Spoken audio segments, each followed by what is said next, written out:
Well, hello everybody. It's been way too long. The world's gone crazy in the meantime. Anyway, I thought I'll concentrate my energies on my bike. So this video today, I've been wanting to do for a long time, but it's always been more about finances and the right time to do it. And that is the rear shock. Now, I've been riding around on this bike now for 5 years, and the bike's absolutely fantastic, except for the rear shock.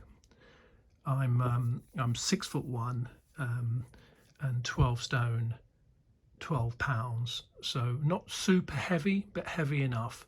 And I've had to have this on the top notch here, and it's always been back jarring, and it's like riding a plank of wood. Now, what's held me back over the years is the cost of rear shocks. I know everyone talks about Öhlins, and everyone then talks about Nitron, and they're fantastic shocks, I'm sure, but I'm not prepared to. Anyone who's watched any of my videos realizes that I do everything slightly on the cheap. And I've decided to go for a YSS shock.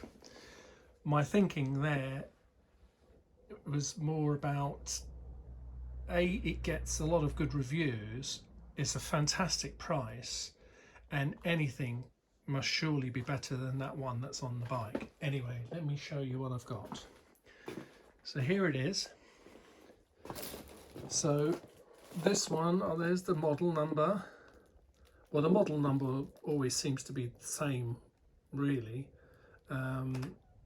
So I think it's just the brackets on the end, whether you have a fork fitting or whether it's two eyes. Anyway, so let me show you the shock. Here it is. Now, I didn't see too many videos detailing the shock, so I'll show you a good close-up look of this shock.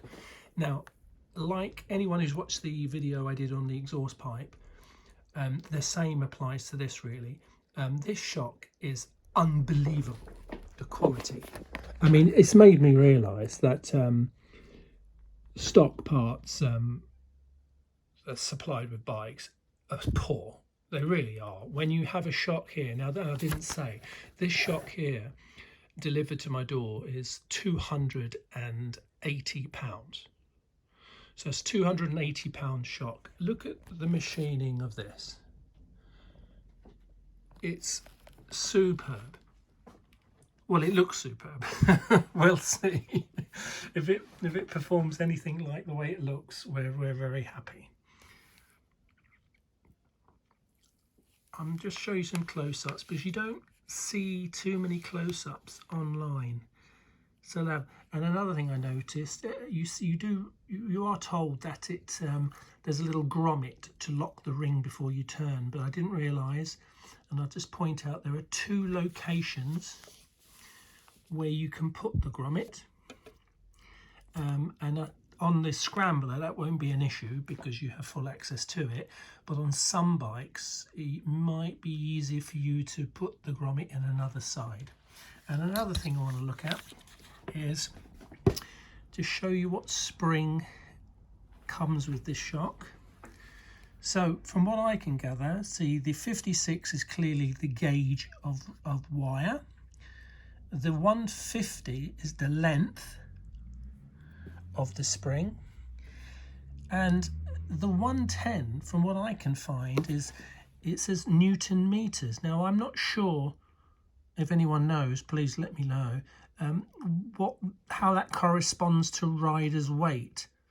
I always thought that was 110 kilos, but that'd be fairly heavy, I suppose. But no, that's not what it stands for. It's 110 Newton meters, but I don't know how you gauge that against your own weight. So we'll see how that suits someone of my weight. So that looks. I'm so pleased with the way that looks. Right, there's not a lot else that comes with it. There's a like a little user's manual pamphlet, the adjusting rod, which is, I mean, it works. It's a rod, and an Allen key, which would be for that grommet. Some great stickers. Who doesn't like a sticker?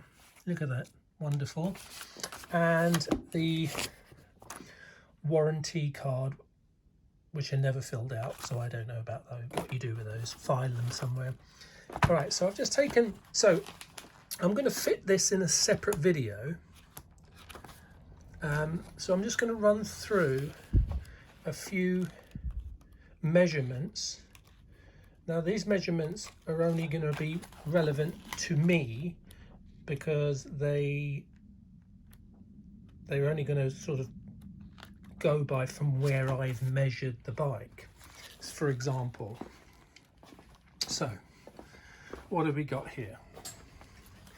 So the spring, as I said, is 150 millimeters in length, and I've measured it on the shock, and they've already put 10 millimeters of preload, so because it measures at 140 on that spring. Like I said, the 56 is the gauge of wire. The 110, I'm still not 100% sure what that stands for and what that means, but we will have to do some research on that. Right, so I've measured from 2 points on my bike. Now my bike's standing on a paddock stand, so these measurements won't mean anything to anyone else other than me, but you need to take measurements. So for my measurements, the bike sits 830 millimeters off the floor, and the bike sag is 5 millimeters, meaning I can lift the saddle up 5 millimeters. And the reason it's only 5 is because I've got it absolutely loaded as much as it can on the shock. And when I plop myself on the saddle, it sinks 45 millimeters. So there are the measurements I've got before I install this spring. Once I install the spring, I will measure it all again and we'll see what figures we come up with. I advise anyone to do that simply because once you put the spring on, you'll have no memory of what it was like before you started. So, is there anything else to mention before we end this video and we get on with the job? I think that's about it. I'll just show you the box it came in. Here's the box. Comes in that foam packing. I've already showed you the sticker on the side. £280 delivered. Wonderful. There it is there. And once again, a final look at the shock. I can't express more how nice and the quality of the shock looks amazing. I just hope it's good. Anyway, we'll see you in the next video. What do you think?